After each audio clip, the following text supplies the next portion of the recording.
Hello and welcome again to the Quiet Light Podcast. This is Pat Yates sitting in for Joe Valley. Today we have a great conversation, more of a vendor-driven thing if you're an entrepreneur out there. A lot of people have gone through some really tough times with import, shipping. Rates a couple of years ago went up, 4 times the amount that you had. Sometimes logistics of direct ship from China is challenging if some people are doing that. Otherwise, import sometimes just seems like this thing that no one wants to mess with. So today we're talking with Nick Bartlett at CBIP Logistics, and he's going to talk a little bit about how you can direct ship into Amazon. Let's say that you have an Amazon-only business. You're looking to trim some of your costs as costs are rising. There's always an opportunity to terminate it and maybe get it into your Amazon warehouses quicker, more efficiently, and hopefully more cost efficient. So Nick Bartlett is the director at CBIP Logistics, and I know he's an expert on this, so I can't wait to get to him. I'm looking forward to talking to Nick. Let's get right to it. Nick, it's great to have you on the Quiet Light Podcast today. How are we doing? Good, thanks. Pat, thanks so much for having me. Good to be here. Oh, of course, man. It's great to talk to you. I mean, I'm sort of a logistics guy. Having 20 years in e-com business, I've done every single part of it, but sometimes it's great to talk to people to understand what's going on in the industry right now. But before we get going, maybe tell everybody about CBIP Logistics, yourself, and maybe your background. We'd love to hear about it. Yeah, thanks, Pat. Well, first and foremost, you might hear in my accent that I come from a small country in the South Pacific in New Zealand. But I left a small island nation about 10 years ago and relocated to Hong Kong, where I have resided for the last decade or so with my wife and with my 2 kids. And since being here, we about 8 years ago, we built a business called CBIP Logistics, which was a fourth-party logistics provider. And the whole point of our business model really was to try and bridge the gap between sort of what we saw in the Asia hub as sort of a real, lots of great infrastructure, but a real lack of kind of e-commerce connection.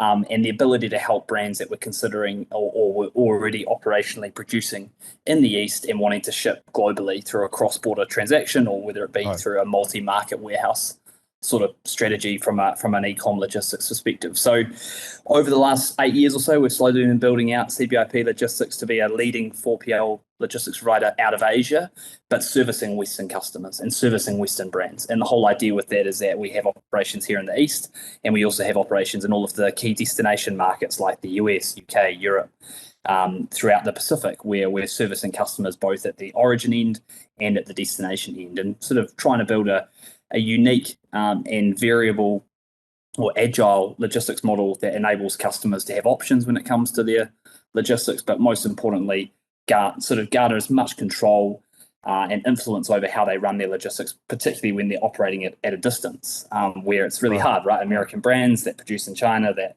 are like, how do we do this? Having guys like us on the ground with Western experience, as well as local connections, has sort of been the bare basis for our business. And We've had some good fun with it. But here we are 8 years on and, still working. So haven't quite nailed it completely. But really enjoying working with such a wide variety of brands and seeing how much growth we've had in the industry across e-com in particular has been awesome, right? COVID was a friend to us rather than for a lot of people where it was very hard. And so we feel fortunate that we're in a position where we can continue to help brands grow globally. Yeah, it's interesting. And I think that your industry is really interesting to me because entrepreneurs find ways through everything. But I have conversations with people about customs bonds and import, and they start losing their mind. I'm not sure why it is that people are so intimidated about ocean freight and import things. Maybe you could talk about, like, what's interesting about CBIP Logistics as you're talking through it is you're not just doing import. You're not just doing customs, duty, containers coming in. You're looking at logistics inside their country, ways to warehouse, ways to distribute, because I really feel like there's an intimidation point for a lot of entrepreneurs that don't really understand this. And they feel like maybe a full service company like you, maybe that's perfect for them. Is that kind of the mentality of your company? That's absolutely true, Pat. And I think the big thing we try and say to people is we're not a commodity. We're a value-based business. And the whole point of that is that we want to bring value to the brands and individuals that we work with. And by doing that, one part of that is education. And the biggest conspiracy there is, or the biggest smoke and mirror there is around logistics, is the fact that there is so much smoke. And when you look at things like importation, customs clearance bonds, haulage, all the port disaster that was happening during COVID, there's so much bullshit, if you don't mind me saying it, that is sitting inside the industry that becomes really problematic for brands to navigate. So a big part of what we do is try and educate, partner, collaborate, and really work with people in a real sort of full service capacity. But the biggest thing with the industry is that it's actually really, really simple. And if you strip it all back and you say, what is it that we do? What is it that customers need us to provide? It's the movement of goods from A to B. But the level of complexity, the number of partners, the number of hands in the industry has become densely fragmented. And that fragmentation has caused rise in cost. It has caused dysfunction in terms of operation. It's created confusion and this level of perception of things being tough. But in actual fact, it's about having basic understanding, working with partners that can navigate the smoke and mirrors, so to speak, as well as being with a partner that actually educates you about how to do these things. And for a lot of entrepreneurs that are, whether they be product-based or not product-based, they're always going to have there's always potentially going to be some logistics-related influence that will occur during their business life. And the idea with our business model is we certainly try and be that value-based partner to make things different and easier for the people we work with. And we just go back to, can we create value? Does it add value? And we don't want to be commoditized. And if those two things can be answered, that we can add value to the brand, then we're a good partner. But if someone's just looking for the nastiest, cheapest, roughest price point, and that's all they care about, then you know what? They're digging their own hole with that one, because what happens in those situations is they end up calling us for help. Because they end up in a situation where, my container's stuck, or I've got issues with my courier, or I don't know what's happening with my freight forwarder with my container on the water, whatever it might be. And so you're absolutely right that there is a huge amount of smoke and mirrors, but our business model tries to break that down and offer real transparency and value-based consulting and value-based sort of management of those challenges. So I would assume, like you're saying, there's no one option for anyone. The great news is people have different business models. So you may have an opportunity to plug and play a couple of different opportunities for them, and maybe things they don't even necessarily realize. Because I think there's a real push. I see a lot of people that are doing direct logistics. They're shipping directly to customers from China, just eliminating, container shipping, things like that, which is kind of an odd model to some people, but it works for other companies depending on if they own their product or not, white labeling or anything. Maybe talk a little bit about, let's say, start to finish, one of those options. I mean, people understand containers. If you order them, they come to, say, Shanghai port if we're dealing with China, maybe other places. Then they come into the U.S. through California somewhere and they get on the rail. That's the tradition. So maybe talk about some creative things that people might not think about that could actually improve their business you might be able to do logistically. Yeah, sure. So, I think you did right. There's sort of the traditional route, which is the bricks and mortar type model. We produce lots of stock, and we sell it to our retailers FOB, and the retailer facilitates and organizes the freight out of the origin market. So, for example, let's take Walmart. For example, Walmart buy from UPAT, and they buy a whole bunch of bed sheets or whatever it might be, and they buy that in bulk. They ship that into their distribution centers, and they put that on the shelf. And for a lot of brands, that's particularly in the FMCG space, that's always been the most productive and most efficient method, right? Because they're not involved in the freight. They just produce it and they FOB sell it out of China directly to the customer. The way that has evolved over time, and the options that we're seeing that customers are now exploring are quite varied to that. And there's this one model that we call a domestic supply model. And a domestic supply model is where you are selling as a brand. You may be selling online, or you may be selling to a traditional retailer or a marketplace. And you're bringing those goods into the domestic market, so into the destination market you're selling in. You're holding enough stock, maybe 90 days, 180 days worth of inventory. You're rolling that stock and you're replenishing locally. Now, this has become an increasingly popular method or option, because a lot of buyers, like retailers, are actually expecting you to be able to supply locally versus the old FOB terms. So this domestic supply has become quite a big sort of option that a lot of brands have worked on. And then the other third big option that a lot of brands are working on now is more of a direct injection model. So working either on a just-in-time, so bringing freight in just in time as it's needed, not having any real major inventory holds, in the market that they're selling to and just distributing directly to the end customer. So, for example, that might be a direct injection of an ocean freight container or an air freight shipment directly into LA, bringing it in, cross-docking it, and shipping it to the retailer or to the end customers, wherever they may be. And that has some massive benefits in terms of, one, your storage, your domestic storage obligations become next to nothing. So you're not paying anything ridiculous for that. In addition to that, you've got a much lower cost on the Chinese side if you're holding stuff, for example, or any origin market for that matter, whether it be Taiwan, Vietnam, Malaysia, whatever. It's always going to be cheaper than charging for West Coast warehousing in the States, for example. And to be honest, speed.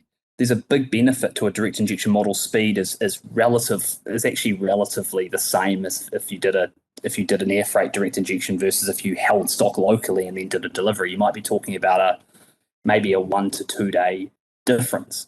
So, there are some big changes in the way that brands are getting their products to their customers. One is the old way, which is, as you mentioned. Second is a domestic supply model, and the third is more of a direct injection, which we're seeing a lot more of, particularly for brands that can afford the direct injection model. The direct injection model doesn't work for all brands because their value base might be too low. Like their GMV might only be $40 or $80, right? It's not enough to justify warranting a direct injection unless you're paying dirt cheap prices for your freight out of China, whether it be like a single parcel delivery or whatever. But generally speaking, there's a big shift towards those latter two options, and it's nice to see that customers now are getting more creative. But I'd say the most common and most popular thing we're seeing more of now is that just-in-time model. People bringing freight in just in time, holding what they need to, being really smart about how they forecast and plan.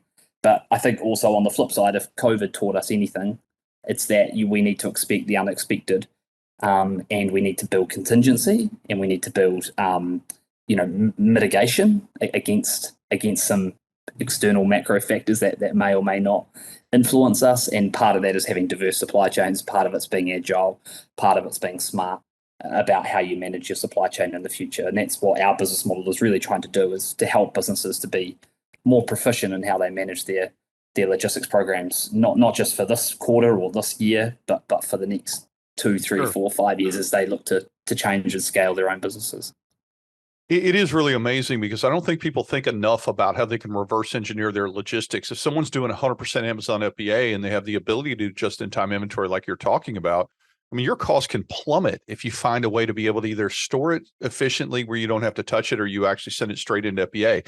Maybe give the listeners out there an example. Like, let's use a small business, and I just want you to walk them through. Let's say that they have a small business with 20 some items that they buy from one vendor in China, and they decide they're only going to sell on Amazon, or they're going to fulfill orders just through Amazon if they do on their direct site. How can you, start to finish, tell the steps to the entrepreneurs out there of exactly how you do this and what it would look like to them? And maybe, I'm not talking exact tangible savings, but maybe expand on it and talk about how you can save time and money in that. Because I would assume that's really the goal here in this kind of situation for the entrepreneurs. So I know that's a service that you provide, and I'd love for them to hear how you do it. Yeah, so first thing we do is we look at the profile of the FBA shipper or the FBA merchant. And part of looking at that is we try and understand, one, where are they producing? Two, where do their sales go? For FBA can be a little bit of a tricky one, right? Because the way that FBA operates is obviously a multi-DC type injection program, right? So depending on the profile of your business, it may or may not suit this just-in-time model, may or may not suit you. But from a smaller merchant perspective, the first thing we do is we have a look at the profile of the merchant themselves. Second things we do is we have a look at the nature of the profile of their production, where they're shipping from, what the sort of accessibility and frequency of freight that we can get from that market, from that particular area may look like. So if it's somewhere like Shenzhen or Guangzhou or somewhere in Shanghai or North China or whatever, generally speaking, it's going to be generally accessibly pretty good. Then we look at sort of the supply side. So how frequently can the brand get stock? Can they get stock once a week? Can they get stock once a month? What's their replenishment cycles look like? What do their throughputs look like on the other side?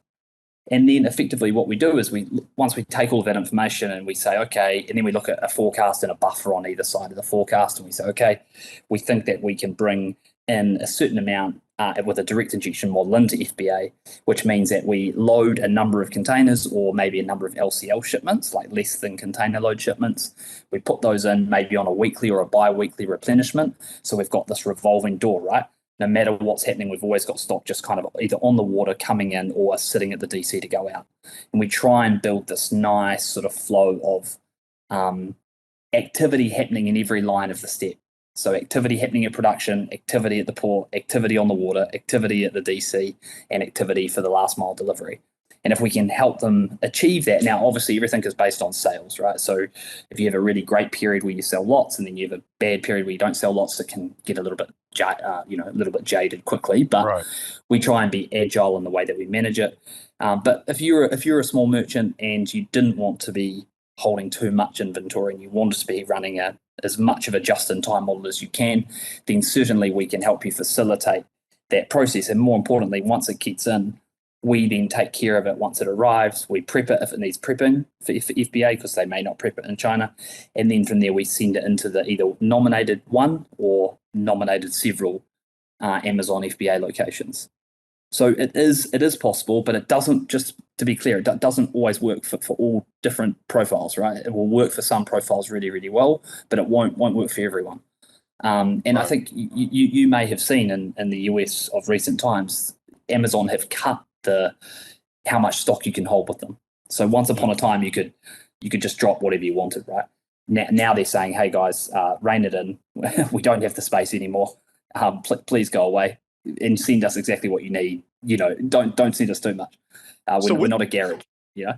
So with the understanding that many products get sent to different warehouses because of size, whatever it is, however, Amazon, their algorithm decides where you send products. So would you think that it's a blended model? Let's say someone's doing that. That's probably the best setup for them is to find, you for the import that gets to your main warehouse, and then you distribute it out from there, i.e. maybe half of it goes into FBA because of storage limits like you talked about, and the other half gets warehoused with you. Or let's say that, for instance, one of your items is housed in Wisconsin. I'm just making that up. Maybe you have a warehouse in northern Chicago where you put that item. So when it needs to be replenished in FBA, is that a complexity that happens in this, or do you find one warehouse that you stage everything out and then get it into FBA? What's the process once it gets here and maybe it all doesn't go in? Yeah, and that's exactly where I was. That's great you've asked that question, because that's exactly where I was going to get to with these limits. Is that what happens is with these limits is that you can't necessarily run that efficient just in time, because you just run out quicker than you can get it in, right? So it makes it really difficult. So that's what we call this sort of staging environment or cross dock type environment is a secondary warehouse. And because Amazon's brought these limits down, it means that more of these secondary locations have actually popped up. So we can certainly do that. We do that frequently for a number of customers where we hold, like I'll give you an example. We've got an Australian customer that sells on Amazon, does really well on Amazon US. They do a bed linen product, and they effectively are doing about 60% of just in time and 40% sitting in inventory with us. So we're effectively, every time we replenish the stock holding, what goes from the stock holding goes into Amazon FBA. So it's like this nice little sort of loop, if you like. And that's a really efficient way of running it. They run very consistent sales cycles, very good. We plan for peak promotional periods, such as like Black Friday and whatnot. But that dual is becoming increasingly popular. It's actually what's driven up a lot of the costs, particularly on the secondary warehousing. So like these overflow sites, or whatever you want to call them, the cost of these overflow sites has actually become more and more expensive because Amazon said no, and everyone's had too much supply sitting in the market. So my view is that any FBA seller should be running either a just-in-time completely, or should be running the secondary flow that I've just talked through, because that will help reduce your costs. It will make you more efficient. And to be honest, I think a big chunk of a merchant's job on FBA or whatever the sales channel is to also hold your production as accountable as possible for readily available supply as well, right? So if you have a good production point, you have people on the ground, you have resources that are monitoring and actually managing this stuff effectively, then really there should be no reason why you should ever have to have too much working capital tied up in too much inventory at any given time. Right. Well, And I know that sounds like the perfect story, but like that's really what everyone should be aiming for. Sure. I think one of the things I've talked with a lot of entrepreneurs at Quite Light and some people that I speak to about logistics, and it's weird because this is one of those odd things that shouldn't be as difficult, but people are so intimidated by so many different ways because like people just don't realize that if you spend, let's say $1,000 moving something one extra time, you just added probably 10% to your product cost for anything that you currently have. So some of these efficiencies become really, really important to your landed cost. Talk a little bit about maybe how you guys, and maybe you talk about a 4PL approach that you guys have. Talk a little bit about that and how they can, do a start to finish thing that not only can be more operationally effective, it can probably be financially effective by turning over all the logistics and maybe what that entails.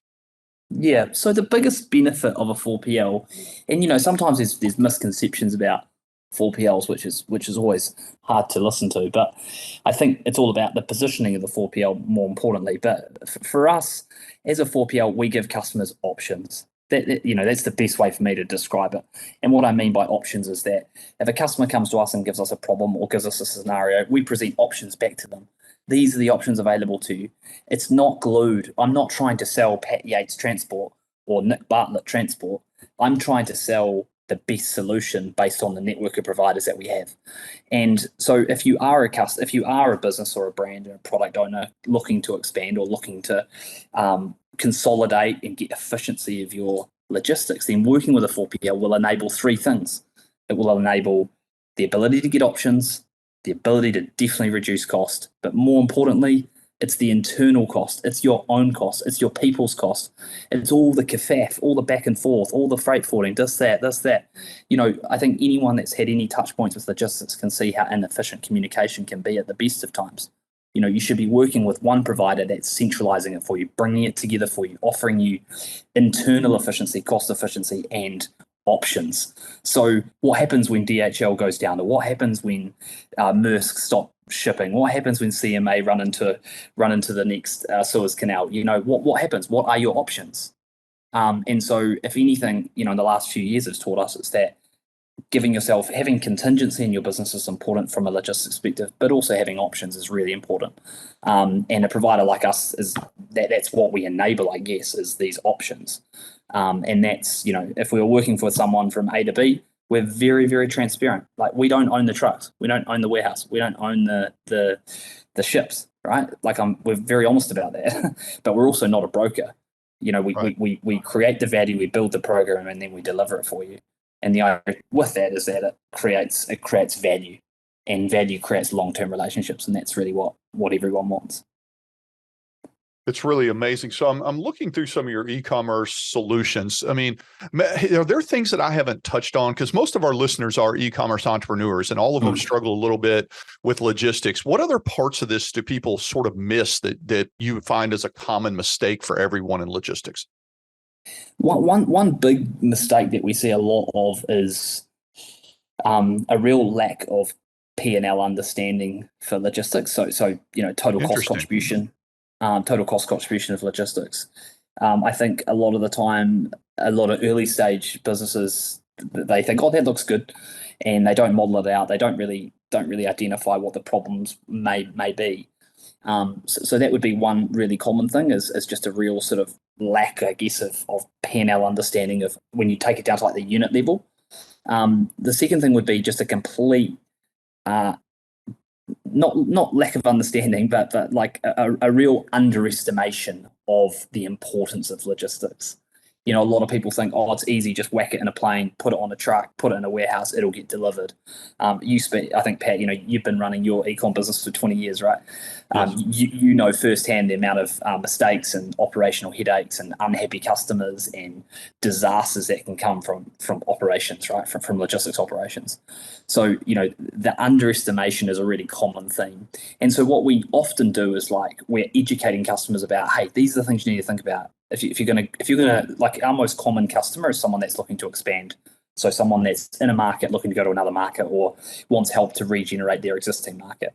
And quite often the first place we start is tell us everything there is about your current operation. Tell us everything about your business, about your customers. What do they say about you? What do your reviews online look like? And we try and literally look at all of that and work backwards and say, okay, well, most of your people say that you've got good delivery, they like fast, whatever it might be. But by doing that, we actually educate brands that we try and bring the logistics up to the same level as the marketing or the product or the brand, right? We try and elevate it, because if we elevate it, then it gets more eyeballs. Now, sometimes that goes against us, because then we have all the business owners asking us 1,000 questions, right? But that's not a bad thing. So probably the most common things are, commercial, sort of a real commercial gap sometimes, underestimating the importance of logistics in terms of the total business.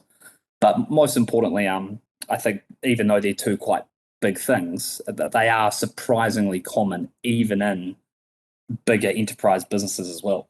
Not just with small small brands, but we also see it with the bigger guys too. So that'd be a couple of things. But I think if you look at some of the trends across e-com logistics, returns is a big headache for a lot of brands now. How do they manage returns? How do they get the right returns infrastructure in place?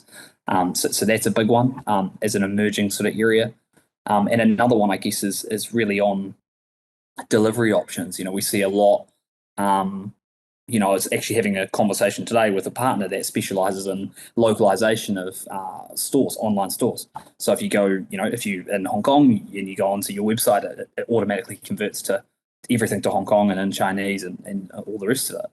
And, one of the big things that they were saying to me on the call was that it's just a massive, the amount of gaps that get created when you start actually exploring the expansion that some of these brands are going on. Particularly when it comes to sort of managing returns, managing the customer experience, and managing multiple delivery options. There's a real lack of influence on those particular key items that really drive the customer experience and whether or not a customer comes back and purchases from you or not. Because a customer if they don't have a good experience the first time around, then good chance they're not coming back. I agree with that. I think that, logistics is so important. And I think people have so much, I don't want to use the word anxiety, but it's probably true about logistics anymore. We went through a tough 2 or 3 years where containers were really sitting in the water. If you could get them, you were lucky. And then it comes right on the top of going from 6,000 to 26,000, what I call the biggest money grab in the history of logistics, which I'm sure you were part of, but I'm not going to complain about you. But here's my real question about it. Do you have contracts when you're importing like this that can help people avoid cost things like that? Were the people that were really in trouble not working with the right people that could help them hedge those costs in hindsight? Maybe not. Maybe there was very little savings, or maybe you could help them in some way get it quicker, or whatever it's going to be. Rewind to when everyone was having that stress and tell us why working with your company might have helped that if it did. Yeah, well, first thing I can tell you, mate, that time was so stressed. I probably aged about 10 years across that time, because yes, we made some good money. To be perfectly honest, we did, but it came at a big cost, and a big stress cost, and operational pressure as well. So to answer your question, first of all, I would say that the COVID time was super stressful.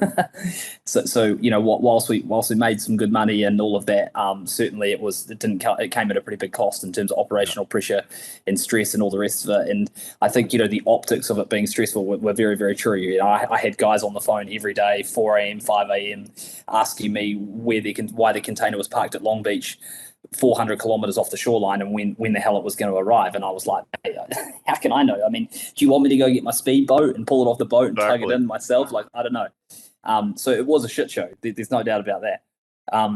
But in terms of kind of whether or not you could have avoided it, certainly it was very unprecedented times. So that price point of 20,000, north of 20,000, like that was crazy, right? But could you have avoided it? Could you have built protection? I think the best advice I would say is that if you work with someone that can give you options, then I think you can alleviate that pressure cooker a bit. If you're working just contracted with one carrier, then I think you are always going to be, knees deep in trouble. Whereas at least with us, you would have had some options. Now, that's definitely not to say we could have avoided it, because we were at the mercy of the carriers like everyone else. So if the carriers said it was 10 grand, it was 10 grand. But I think if you work with someone that can give you options, that certainly helps as a first point. And then probably the second point on that is protecting yourself against potential future scenarios where that may happen again. And what I mean by that is, we've talked a little bit about the different options that you can have when you're looking at building your e-com business, or maybe looking to make changes in your e-com business. And one of them is around holding some stock in the destination. Some changes to your current business model may be required in order to protect yourself in the circumstances that a future event like COVID were to precede itself. Because I think we've seen firsthand now what the carriers will do when the going gets good is they will milk it till the cows come home. And that's what's going to happen. So we've got to be prepared for that. But I think you can be smart. You can build contingency in your business. You can look at different ways of servicing your customers. You could look at different production points. Don't have so much reliance on one. You should be looking at multiple potentially.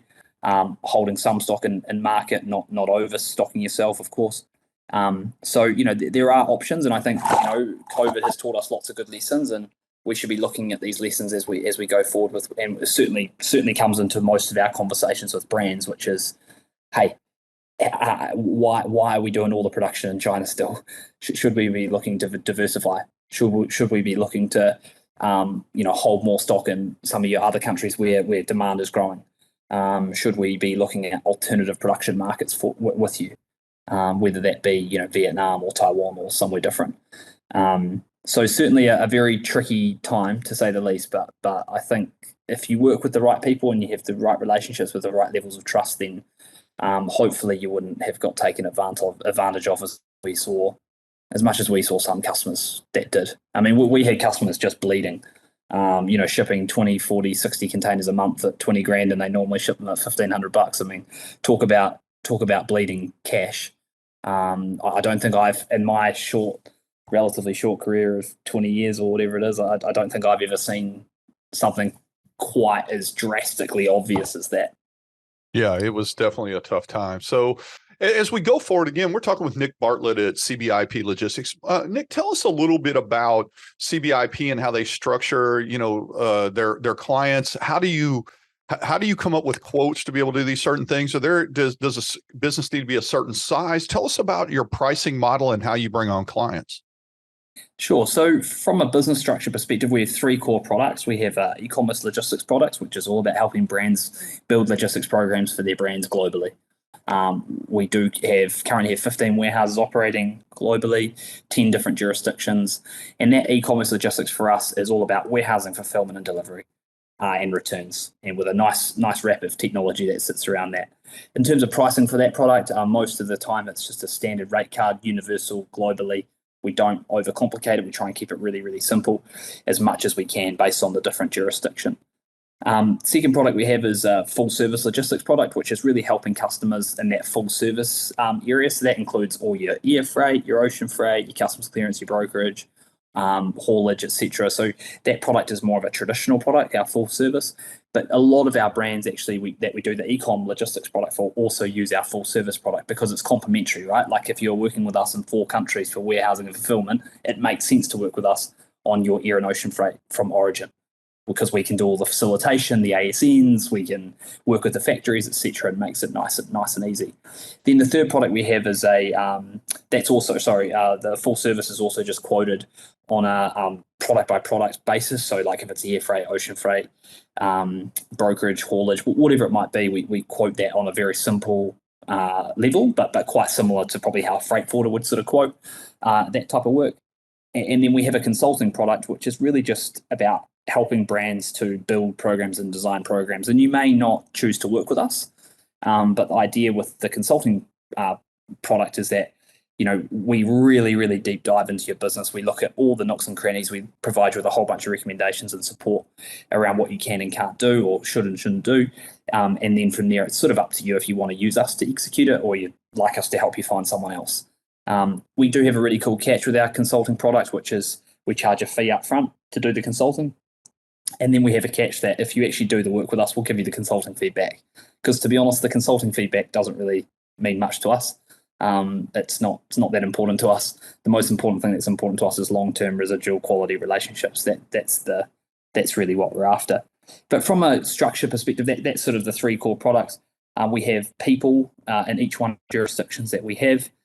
We have we're an account management team, so we have a very hands-on sort of team operating day to day, as well as having a management team for escalation, finance, HR functions, etc. That supports the business across the 10 jurisdictions that we're operating in at the moment. Commercially, we're very simple, and we try and be as transparent as possible with our commercials. So we always talk about wanting to be a different and agile type of provider. Our pricing is a big way of showing how we're different and how we're agile. If customers want us to price a certain way, then to be honest, we're quite open to that. We've got a number of different pricing mechanisms in place that we have. Sometimes we have like a fixed price, sometimes we have a variable price, sometimes we have a cost plus price. So we do have a real range of different pricing methodologies that we follow as well. It's really incredible. I mean, Nick, obviously you have a ton of diverse services. I mean, e-commerce entrepreneurs out there, please reach out to Nick and be able to talk to him about your logistics. I think people just need good information around them, even though they may have some, reservations. I've worked with the same import people. I've done the same thing for 10 or 15 years. Well, that doesn't mean it hasn't changed. So I would encourage people to reach out. Nick, is there anything else? Tell everyone how to get in touch with you at CBIP Logistics, or anything else that you would like to add that we haven't gone over? Yeah, sure. I think, if you're keen for a chat, we're always keen to have a chat. You can reach us at cbiplogistics.com. Just drop us a line on our contact form there. Or alternatively, you can reach out to me personally, Nick Bartlett on LinkedIn, or Nick Bartlett _CBIP on Twitter, where I'm quite actively talking about direct-to-consumer trends and different pieces of news and insights that happen on there. And in terms of additional information, look, I think if you're looking for an agile, different type of logistics experience away from the transactional, more heavily commoditized industry that we're that most of us are probably quite used to, then we could be a good fit for you. We're not necessarily a good fit for everyone, and that's okay. But most importantly, we're always up for a chat. We're very open. We're very sort of down to earth, caring people. We care about getting the best for your brand and your product, and hopefully that shows up in the way that you interact with us, whether or not you choose to work with us or not. So my best piece of advice is if you want to have a chat, just come and have a chat. Easy as. I agree with that 100%. And I think, especially in the last couple of years, it's made me even think in my business a lot more about logistics. So I'd encourage people to reach out to you. Nick, this has been a great conversation. I really appreciate you taking the time. So listeners out there, if you need to get in touch with Nick Bartlett at CBIP Logistics, do that. Want to make sure that if you're importing product, you know all the options, whether you ship directly from China or bring in the United States, and how you get it spread out through there. Nick, I really appreciate you coming on the Quiet Light podcast today. I think everybody's going to get a lot of good information out of this. Cool. Thanks so much, Pat. And I really appreciate you guys having me on. Take care. Thanks, Nick.